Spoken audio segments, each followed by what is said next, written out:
मुगलिया सल्तनत और मुग़ल बादशाहों की तारीख़ को, उनकी खिदमत को भारत में निसाब तालीम से हटा दिया गया है। NCERT यानी national council of educational research and training ने फैसला किया है, बल्कि ये तय कर लिया है कि 12वीं जमात में मुग़ल सल्तनत का, मुग़ल बादशाहों का कोई ज़िक्र नहीं होगा। इसके अलावा और भी कई चीज़ों को निसाब तालीम से हटा दिया गया है, जिसमें दलित अदीबों का ज़िक्र शामिल है, आदिवासी तहरीक शामिल है, 2002 के गुजरात फसाद की तारीख शामिल है, जदीद हिंदुस्तान की तारीख का कुछ हिस्सा है। इन सब को निसाब तालीम से हटा दिया गया है। NCERT ने एक्यूज़ किया है, बहाना ये बताया है हटाने का कि कोविड के बाद बच्चों पर बहुत ज़्यादा बोझ पड़ रहा था, लिहाजा उनके निसाब के बोझ को कम करने के लिए मुगलिया सल्तनत की पूरी तारीख को हटा दिया गया है। 16वीं, 17वीं और 18वीं सदी का जो कुछ हिस्सा है वो मुगलिया सल्तनत के उरूज का है। पूरी दुनिया इस बात से वाकिफ़ है कि भारत की तारीख़ मुगलिया सल्तनत और मुस्लिम सल्तनत के बग़ैर मुकम्मल नहीं हो सकती है। तकरीबन 800 साल तक बाज़ाब्ता हिंदुस्तान पर मुसलमानों ने हुकूमत किया है, जिसका आगाज़ शहाबुद्दीन गौरी के ज़माने से होता है। कुतुबुद्दीन ऐबक पहले मुसलमान बादशाह बने दिल्ली सल्तनत के, उसके बाद शमशुद्दीन अल्तमश बने, फिर खिलजी ख़ानदान आया, लोधी ख़ानदान आया और भी कई सारे ख़ानदान की हुकूमत बनी, और फिर मुग़ल आ गए और मुग़लों ने भारत को पूरी दुनिया में सुपर पावर बनाया, पैसे में ताकतवर बनाया, इसकी मैशत को मजबूत किया और इसकी फ़ौज को बेहतर बनाया और पूरी दुनिया में भारत का डंका बजता था। इस अजीम शान तारीख़ को अब निसाब तालीम से हटा दिया गया है। अब जो बच्चे पढ़ेंगे तो उनको पता ही नहीं चलेगा कि भारत पर किन किन लोगों ने हुकूमत किया, किन लोगों ने राज किया, भारत की तारीख़ क्या रही है। उनको ऐसा लगेगा कि अब भारत का जो आगाज़ हुआ है वो 1947 से, और अगर कंगना रनौत की ज़ुबान में बात करें तो लगेगा कि 2014 के बाद ही भारत का वजूद हुआ है, भारत की दरियाफ्त हुई है। उससे पहले भारत का कोई वजूद ही नहीं था, जबकि भारत की जो तहज़ीब है, यहाँ की जो तारीख़ है वो हज़ारों साल पुरानी है और दुनिया के ख़ित्ते पर जो चंद अहम तहज़ीबों को पुरानी तहज़ीबों में शामिल किया गया है, उसमें भारत और हिंदुस्तान की तहज़ीब भी मानी जाती है। इसकी तारीख़ हज़ारों साल पुरानी है, लेकिन इस पूरे तारीख़ को मिटाने की कोशिश की जा रही है महज मुसलमानों की दुश्मनी में। बहरहाल NCERT के इस इक़दाम पर दुनिया भर में हंगामा है, इसकी शदीद तनक़ीद की जा रही है, मज़म्मत की जा रही है। और इस वक्त द हिंदू ने ख़बर शाये किया है, जिसके मुताबिक दुनिया की 250 यूनिवर्सिटीज़ ने यह मुतालबा किया है कि मुग़लों को सिलेबस में दोबारा शामिल किया जाए, मुग़लिया सल्तनत की तारीख़ को निसाब का हिस्सा बनाया जाए। मुग़लिया सल्तनत को निसाब से हटाना बच्चों पर ज़्यादती है, उन पर जुल्म है। जब तारीख़ पढ़ाई जाएगी, जब सियासत पढ़ाई जाएगी और उसमें बीच से मुग़लिया सल्तनत की 16वीं, 17वीं, 18वीं सदी का ज़िक्र उनको नहीं मिलेगा, तो उनको जाहिल बनाने जैसा अमल है। ये काम खुद हिंदू कौम, या कह लीजिए जो सरकार है, अपनी नस्ल को जाहिल बनाने के लिए कर रही है, और भारत जैसे मुल्क को ये ज़ेब नहीं देता है। 250 यूनिवर्सिटीज़ की तरफ से मुश्तरका तौर पर बयान जारी किया गया है NCERT, और भारत सरकार के इस इक़दाम की, इस रवैये की शदीद मज़म्मत की गई है। इसके अलावा दुनिया भर के जो हिस्टोरियन है, जो मुअर्रिख़ीन हैं, उन्होंने भी इस इक़दाम को गलत बताया और कहा है जाहिल कहलाने वाला है। आपको मुग़ल पसंद हो ना पसंद हो, भले ही आप ये कहें कि मुग़ल का जो दौर था वो ग़ुलामी का दौर था, जो उनका नज़रिया हालांकि ये सरासर झूठ है, हकीकत के ख़िलाफ़ है, लेकिन अगर आप उनको तारीख़ से हटा देंगे तो आप ख़ुद ही शर्मिंदा रहेंगे।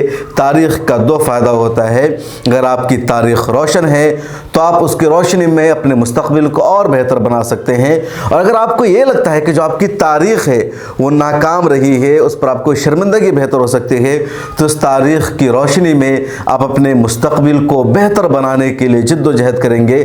लेकिन अगर आपके पास तारीख़ ही नहीं रहेगी, आपके माजी में आपका कोई किरदार नहीं रहेगा, तो फिर आप एक मुर्दा कौम माने जाएंगे। आपके अंदर आगे बढ़ने की, कुछ करने की हिम्मत नहीं हो सकती है, जज्बा नहीं हो सकता है। इसलिए तारीख़ की हर हाल में अहमियत है। जिन कौमों का माजी रोशन ताबनाक रहा है, जिनके पास ऐसी तारीख़ है जिस पर फ़ख्र कर सकते हैं, तो कौम उस तारीख़ की रोशनी में अपने मुस्तक़बिल को भी काबिल फ़ख्र बनाने की कोशिश करेगी, अपने हाल में सबक सीखेगी अपने माजी की तारीख़ से। और जिनकी जो तारीख़ है अगर वो रोशन नहीं नहीं रही है तो भी उसकी रोशनी में सबक लेकर के अपने हाल और फ्यूचर को बेहतर बनाने की कोशिश करेगी। लेकिन तारीख़ को हटा देना हिमाकत है, दानिशमंदी नहीं है, अक्लमंदी नहीं है, और इससे ये साबित करना है कि आपके अंदर लड़ने की हिम्मत नहीं है, अपने आप को बेहतर साबित करने का जज्बा नहीं है, महज आप शर्मिंदगी से जान छुड़ाना चाहते हैं। अब हम सवाल ये कि क्या मुग़लों की तारीख़ भारत के लिए शर्मिंदगी का ज़रिया है? इस सवाल का जवाब 1000 बार नहीं और नफ़ी में होना चाहिए। मुग़लों ने भारत को अजीम मुल्क बनाया, मुग़लों ने भारत को इतना बड़ा रकबा दिया, मुग़लों की वजह से दुनिया भर में भारत की शनाख्त हुई, मुग़लों की वजह से भारत को दुनिया का 7वां अजूबा मिला जिसको ताज महल कहा जाता है, मुग़लों की वजह से भारत को कुतुब मीनार की माफ़ कीजिएगा, ये मुग़ल नहीं कुतुबुद्दीन ऐबक ने बनाया था, कह लीजिए मुस्लिम बादशाहों की वजह से भारत को कुतुब मीनार की बुलंदी मिली जिसे कुतुब मीनार हम कहते हैं, मुस्लिम बादशाहों की वजह से लाल किला जैसी दौलत मिली, आगरा का किला मिला, और ऐसे दसियों किले मौजूद है, तारीख़ी इमारतें मौजूद है। दुनिया के जिस मुल्क के पास सबसे ज़्यादा तारीख़ी इमारतें मौजूद है उनमें भारत सर फहरिस्त है, और करोड़ों की आमदनी, करोड़ों का इनकम हर साल भारत को होता है। तो ये मुस्लिम बादशाहों की वजह से है, ये मुग़लों की वजह से है, और मुग़लों ने सबसे ज़्यादा सेकुलरिज़म का सबूत पेश किया है।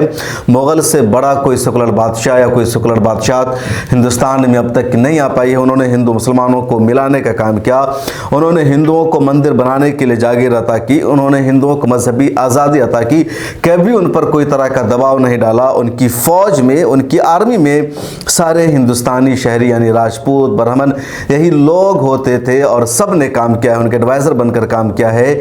इसलिए मुग़लों की जो तारीख़ है वो फ़ख्र से हमें बयान करनी चाहिए, उस पर शर्मिंदगी नहीं जतानी चाहिए। हाँ, भारत गुलाम रहा अंग्रेज़ों के दौर में, क्योंकि अंग्रेज़ों के दौर में बरतानिया से भारत पर राज होता था, वायसराय बरतानिया भारत पर राज करता था, मलके बरतानिया का नुमाइंदा बन करके। लेकिन मुग़ल बाहर से ज़रूर आए थे या मुसलमान बादशाह दूसरी जगहों से आए थे, लेकिन वो हिंदुस्तान में रह गए।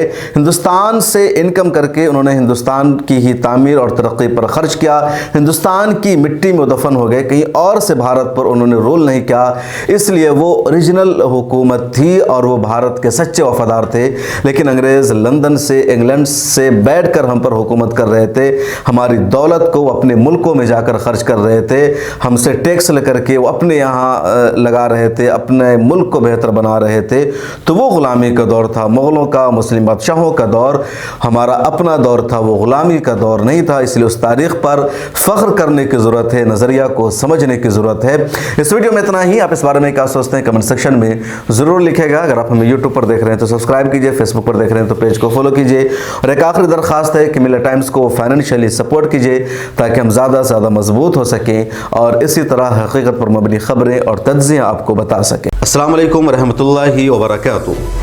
मिल्लत टाइम्स एक ऐसा मीडिया हाउस है जो 4 ज़ुबानों में सोशल मीडिया के सभी प्लेटफॉर्म के ज़रिए आप तक आपकी उन ख़बरों को पहुंचाता है जिसे मेन स्ट्रीम मीडिया में जगह नहीं दी जाती है। हुकूमत, सियासी पार्टियां और कारपोरेट घरानों से हम किसी तरह का कोई भी फ़ंड नहीं लेते हैं ताकि हमारी आज़ादी बरकरार रहे। आपसे दरख्वास्त है कि मिल्लत टाइम्स को माली तौर पर सपोर्ट कीजिए। ज़्यादा नहीं, सिर्फ 500, 1000, 2000, 5000 या 10,000 का ताउन आपकी तरफ से मिल जाएगा तो इस साल का बजट पूरा हो जाएगा। साल 2023-24 का हमारा बजट है तकरीबन 65 लाख रुपए का। स्क्रीन पर अकाउंट नंबर दिया गया है, QR कोड के ज़रिए भी आप रकम भेज सकते हैं। डिस्क्रिप्शन में लिंक और UPI नंबर भी मौजूद है। किसी भी तरह की जानकारी और इंक्वायरी के लिए आप हमें फ़ोन कर सकते हैं।